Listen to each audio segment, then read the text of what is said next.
I'm super excited to be sharing this video with you guys because today we're gonna be talking about this very, very special couple, Maggie and Sydney. Yes, if you haven't watched the show, I will drop the name real quick. The name is called Saving Hope. It actually has 5 seasons available, and I would definitely recommend you to go watch the show if you haven't watched it yet, because this couple really goes through a lot of trials and tribulations trying to figure out how are they gonna proceed with a relationship, knowing the circumstances that they have to face. But before we get into this video, I just want to say thank you so much for everybody who likes, who comments, who shares, and who subscribes to the channel.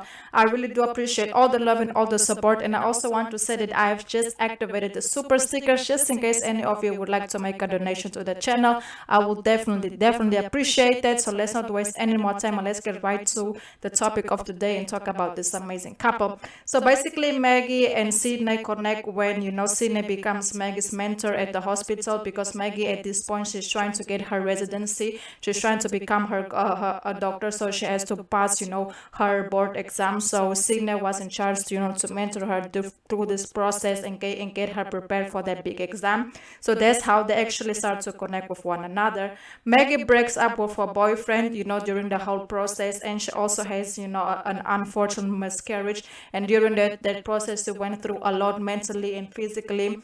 And that's when she decided to make changes in her life, by breaking up with the guy that she was seeing, and just taking some time for herself so she can recover and get back to her best self. Sydney decides to get married, 10 weeks with a guy that she was meeting. And one of the reasons why she decided to get married is because, according to her, that because she's a very, very religious person, and according to her religion, at the age of 22, a lot of her friends, a lot of people that she knows is already married, and she's 27, and she feels like she's very lucky that at this age she can find someone that is willing to marry her. But this whole marriage situation happened after she and Maggie actually shared their first kiss, because Sydney was actually the one who made the move on Maggie. And the fact that after the kiss she announces she's gonna get married to a guy that she only knew for 10 weeks was kind of shocking to Maggie.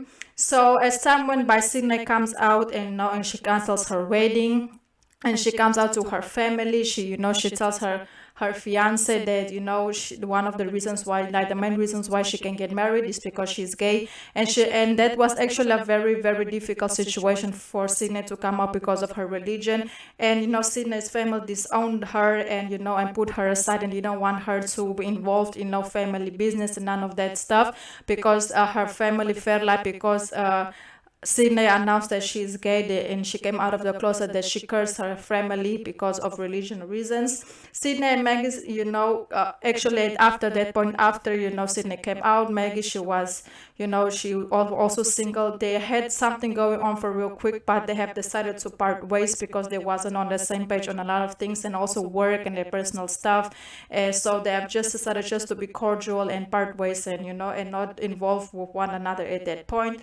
Maggie gets into a horrible accident, and during that accident, that's when Sydney really, really, realized that, she wants to be with Maggie. And she was like very, very panicking, knowing that there might be a possibility that Maggie might lose her life during that accident. But everything went well. She recovers, and during that accident, after Maggie recovers, and Maggie actually told Sydney that she would like to spend time for herself and be alone for a while, because she was in a horrible accident, and she didn't want to put no relationship or be with nobody. She wanted to recover by herself and just be by herself for a while, so she can get herself back together. So as time went by, Sydney moves to Israel, and it came by a big surprise, because Sydney actually told Maggie that she's moving to Israel to be with her girlfriend that lives in Israel already. And of course, Maggie was surprised by it, but she was very accepted by it, because they are not together. They had a thing, but it didn't work out. So they were like, okay. And then Sydney, she departed to Israel to be with her girlfriend, and she also went to work there on a mission that she really wanted to do. So after here, she returns because of a family issue with her sister, and that's when Maggie and Sydney actually reconcile and meet after 1 year of being apart from one another. Sydney, confesses her feelings to Maggie and tells her, that things between her and her girlfriend and Israel didn't work out, because one of the main reasons is because since she is there, she always thought about Maggie every single day. She always thought about her, and she really wants to be with her, and she really wants to see if something real can happen between them. And of course, Maggie, was caught by surprise because she wasn't ready for all of that to happen. It was very unexpected, and she was still processing. But Maggie's way of processing was to push, Sydney away, and not communicating her feelings as well. And then after a conversation they had, Maggie actually told Sydney that one of the reasons why I haven't told you anything yet is because I'm still processing. You came back after a year of being apart, living with your girlfriend in a whole nother country. You come back saying that you want things to work out between us and you want to give us a chance. Of course, I'm not ready for it. I'm still processing. But as time went by, Maggie changed her mind and decided to give things between her and Sydney a chance. So yes, finally some good news for them. But as things went by, things just started to get good with them. They started to spend more time together, all loved up, all booed up. Sydney gets an offer to go work in London. And of course, at that point, Maggie and Sydney, they were in a very, very committed relationship. So Maggie and Sydney decided to move together to London. It was a very difficult decision for Maggie to make because she has to abandon her career to go with her girlfriend to London and to start over. Because as time went by, Maggie actually decided to stay. And one of the reasons that Maggie decided to stay in the US is because she got her dream job offer, and she didn't feel like she wanted to abandon her career to go to London and to live her, in her fiance's dream, And Sydney was also very unselfish. Well, this is also tell, Maggie, that I don't want to be the reason why you look back in a couple of years and regret the choice and the decision that you make by leaving your dream job. So between that, it was a whole back and forth situation. But at the end, Maggie, she got her dream job, and Sydney, she got her dream job. But it was just a matter of a decision to make whether who will be the one to be sacrificing the career for love, And at the end of the day, I feel like Sydney was the one who actually sacrificed, because when Maggie actually got her, her position, her offer, she wasn't happy. So she went to the airport to go, to go get Sydney back. But Sydney actually didn't depart.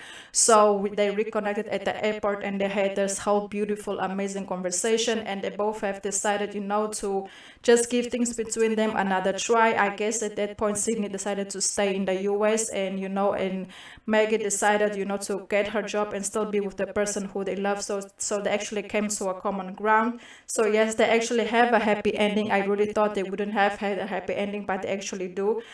So yes, they both didn't want to lose each other again because of distance, because of things. So they have decided one had to sacrifice, and I guess in this case, Sydney was the one who sacrificed, and I feel like it was right because Maggie was always the one who was more accepted, who was more like, okay, go figure out what you want, go do that. And I'm really happy that Sydney this time she took the, like, okay, you already done enough. Let me do this one. Let me do this sacrifice for us, So there was something very, very positive to see. So yes, guys, that's basically the storyline between Maggie and Sydney. Please let me know down below in the comments what you guys think about this couple's relationship. I hope you guys enjoyed this video, and I hope I see you guys again at the next video. And goodbye.